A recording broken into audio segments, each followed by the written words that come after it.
Bienvenue dans cette nouvelle édition du QG Weekend. Voici les titres de ce journal. La Centrafrique exige la levée totale de l'embargo sur les armes, mesure imposée depuis 2013 par l'ONU. Le principal argument avancé par le gouvernement centrafricain est que cette disposition bloque toute réactivité, et ce au moment où les groupes rebelles s'arment de plus en plus d'engins explosifs.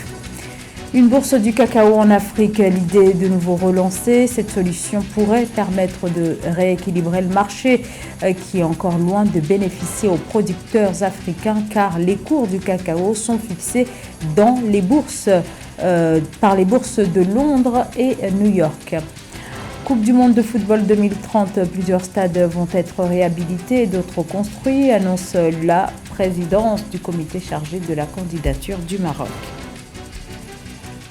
L'heure est à présent au dépouillement. Les Sierra-Léonais est appelé à voter ce 24 juin pour les élections législatives, municipales et présidentielles. 13 candidats sont en lice pour la présidentielle, parmi lesquels le chef de l'État sortant Julius Maada Bio du Parti du peuple de la Sierra Leone qui brigue un second mandat face à Samura Kamara, candidat du Congrès de tout le peuple, parti de l'opposition. Des élections qui se tiennent dans un contexte très délicat, même très tendu, avec une campagne électorale marquée par des violences, scrutin également dans un contexte économique difficile.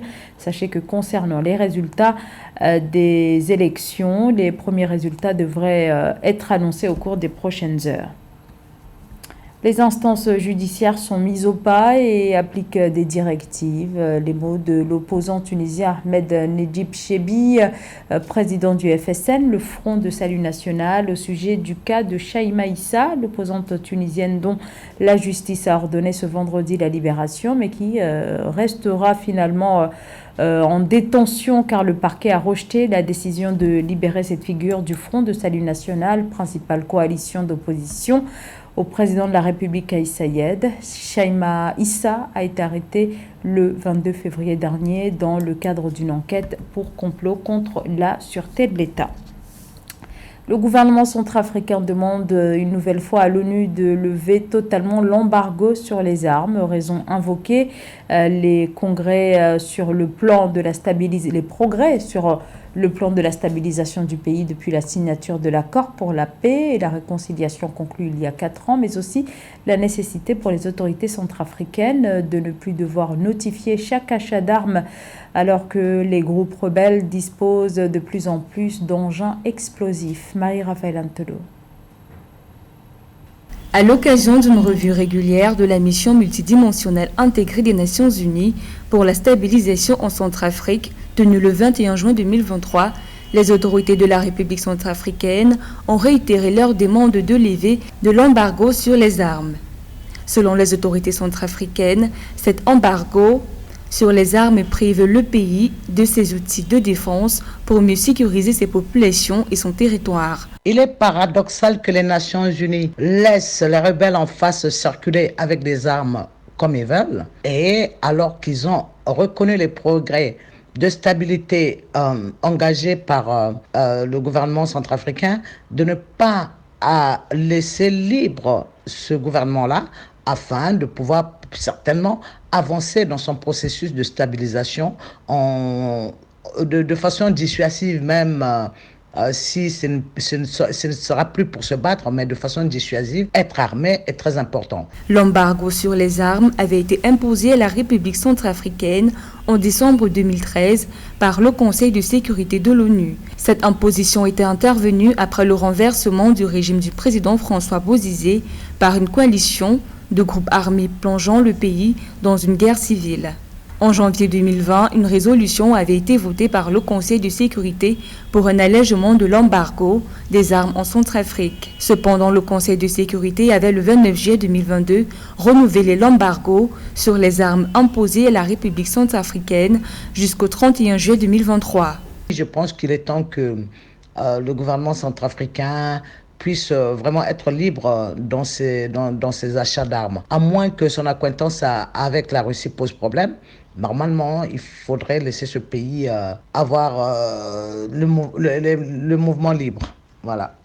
Sur cette demande de la Centrafrique au Conseil des Nations Unies, se sont alignés le Gabon, le Ghana et le Mozambique. Selon Michel Xavier Bian, ambassadeur du Gabon et président du comité de sanctions au Conseil de sécurité de l'ONU, il est question de permettre aux forces de défense centrafricaines de s'acquitter sans entrave de leur mandat constitutionnel de défense, de protection du pays et de ses citoyens, y compris de ses ressources naturelles. Pour la rénovation de la piste de l'aéroport de N'Djamena, les autorités tchadiennes sont parvenues à un accord avec la France, un accord de prêt qui porte sur 32 millions d'euros. Ce financement a pour objectif de permettre de renforcer les capacités opérationnelles de cet aéroport dont la piste ne répond pas aux normes internationales. Marie-Raphaël Antelo.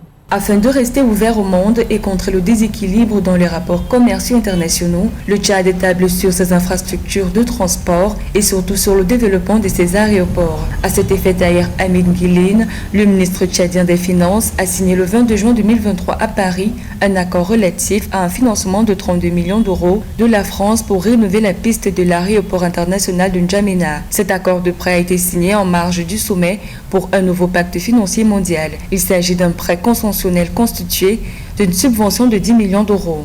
Le Tchad est convaincu de l'utilité des mécanismes de financement innovants pour permettre aux pays les plus vulnérables d'investir dans un avenir résilient, inclusif et durable.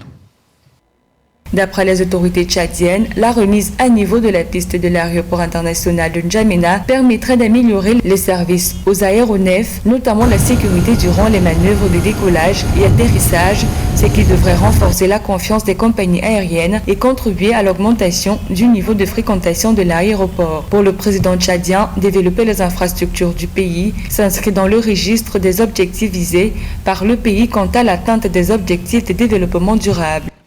Nous sommes engagés sur 3 aspects. Premièrement, réussir la mise en œuvre des objectifs de développement durable pour éradiquer l'extrême pauvreté et améliorer la qualité de vie des populations. D'après les autorités tchadiennes, cet accord s'inscrit dans le cadre des investissements prévus pour renforcer les capacités opérationnelles de l'aéroport de N'Djamena, dont l'aérogare a été agrandi en plus d'un nouveau pavillon présidentiel inauguré en 2015. Longue de 2800 mètres et actuellement la seule disponible, la piste à rénover et exploitée depuis des décennies et ne répond plus aux standards internationaux actuels. Alors qu'aujourd'hui encore, les cours du cacao sont décidés à Londres ou New York, la création d'une bourse du cacao en Afrique demeure en gestation. Cette bourse se concentrerait sur les 4 gros producteurs africains, la Côte d'Ivoire, le Ghana, le Nigeria et le Cameroun. En rapprochant cette bourse des lieux de production, le continent pourrait à terme connaître une remontée des cours, mais de nombreux obstacles subsistent encore. Marie-Raphaël Antelo. Afin d'assurer des revenus durables aux producteurs de cacao africains, l'Organisation internationale du cacao souhaite introduire un mécanisme visant à mettre en place une bourse pour les pays producteurs du continent. À cet effet, le 21 juin 2023 à Accra, au Ghana, s'est tenue une rencontre de haut niveau sur l'industrie du cacao à l'initiative de l'Organisation internationale du cacao. Résoudre le problème sur la disponibilité en masse de cacao viable est la clé pour une meilleure fixation de prix et de contrôle de la qualité, ainsi que pour un marché équitable et durable. Bien que l'Afrique produit près de 70% du cacao africain, sa production demeure encore tributaire de modestes agriculteurs et affiche des pertes de productivité résultat d'une multitude de difficultés d'après la Banque africaine de développement. D'après la BAD, le fort potentiel et les opportunités offertes par le secteur du cacao ne sont pas pleinement exploitées par les pays producteurs qui en outre n'ont pas autant profité des progrès et innovations technologiques que d'autres produits de base. La création d'une plateforme d'échange de cacao africaine fait partie intégrante de nos aspirations collectives quant à l'obtention d'une industrie de cacao modernisée ainsi que pour une chaîne de valeur de cacao productif. Cela permettra aux producteurs de prospérer. Selon l'Organisation internationale du cacao, l'initiative d'introduire une bourse du cacao en Afrique vise à accroître et à assurer le suivi des productions de cacao sur le continent dans le but de révolutionner le contexte et les mécanismes de fixation du prix d'achat aux producteurs pour assurer des revenus durables à l'ensemble des acteurs de la chaîne de valeur et notamment des producteurs. Actuellement en Afrique, les pays qui mènent la production de cacao sont la Côte d'Ivoire, le Ghana, le Nigeria, le Cameroun et la Sierra Leone. Black Santiago Club disponible dans quelques jours. Cette série que vous pourrez découvrir début juillet est une œuvre originale écrite et réalisée au Bénin.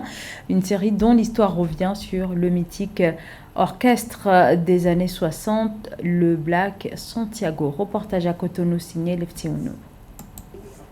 C'est chose faite désormais. La création originale cinématographique écrite, produite et réalisée au Bénin est disponible pour le bonheur des cinéphiles africains. Intitulée Black Santiago Club, la série africaine valorise le patrimoine culturel et musical du Bénin.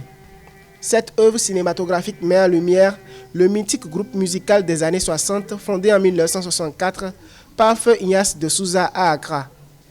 Il s'agit d'un hommage à ces musiciens et chanteurs africains, notamment béninois, qui continuent de se produire sur les scènes musicales et d'honorer le Bénin dans le monde. Ça fait vraiment plaisir parce qu'on ne s'y attendait pas.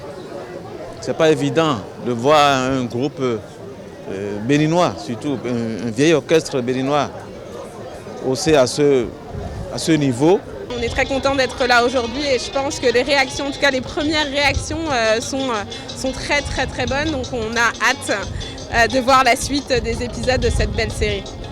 À travers la série Black Santiago Club, les réalisateurs Toumani Sangaré et Tibius Bokovo racontent une histoire originale sur le club de l'orchestre Black Santiago à Cotonou, un lieu culturel et de divertissement en passe d'être détruit à cause de la mise en œuvre d'un projet de création de stations balnéaires.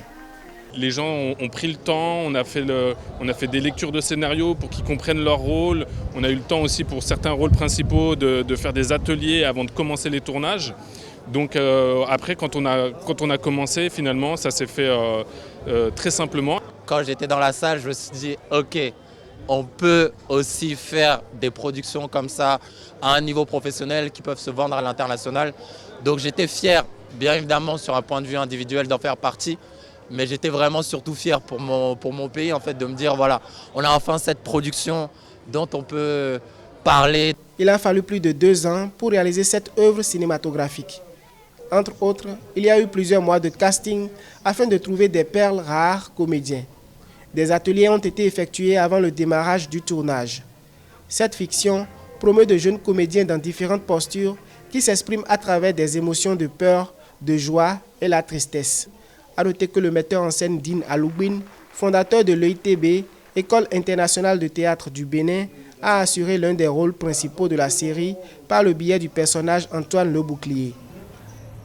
Actualité sportive maintenant avec un point sur l'organisation de la Coupe du Monde de football 2030 et la candidature marocaine.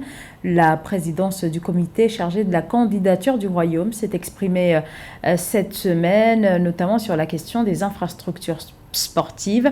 Fawzi Legja a alors annoncé la réhabilitation de stades déjà existants, mais aussi la construction d'autres espaces. Chekomar Kamara.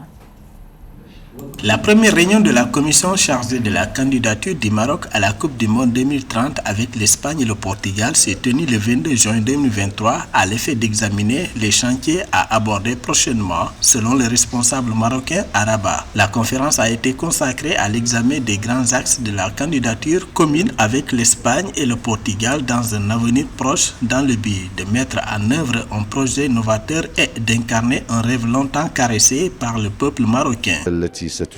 C'était la première réunion ministérielle sur la candidature du Maroc à l'organisation de la Coupe du Monde 2030 en collaboration avec l'Espagne et le Portugal. Nous avons abordé le sujet le plus important pour concrétiser ce projet sous la tutelle de Sa Majesté le roi Mohamed VI et réaliser le rêve des Marocains. Le royaume chérifien a souligné également la coopération du Maroc, de l'Espagne et du Portugal dans la préparation d'un appel d'offres solide. Il s'est dit convaincu que le document conjoint garantira le déroulement de la Coupe du Monde et répondra aux attentes du peuple marocain. Dans son offre côté infrastructure sportive, le Maroc compte mettre en avant 6 stades répartis entre les villes de Rabat, Agadir, Fès, Marrakech et Tanger. Il est également envisagé la construction d'un nouveau stade d'une capacité de 93 000 places à l'extérieur de Casablanca, ainsi que la possibilité d'inclure le stade de Tétouan. C'est pas fortuit le fait que le Maroc et l'Espagne et le Portugal déposent ensemble conjointement cette candidature pour la Coupe du Monde 2030. C'est une candidature, on va le dire, ibérique, pour faire allusion à la péninsule ibérique. Il faut dire que ces pays ont toutes les chances de leur côté. Et l'Espagne également, vous le savez très bien, est un pays calé sur le plan sportif. Et n'en parlons pas également du Portugal. Fouzi Legza, qui est également président du comité chargé de la candidature du Maroc au Mondial 2030, a ajouté que cette réunion fait suite à l'annonce faite par le roi Mohamed VI en mars 2023 à Kigali sur la candidature conjointe du Maroc, de l'Espagne et du Portugal pour organiser la Coupe du Monde 2030. Fin de ce journal. Merci à vous tous pour votre fidélité.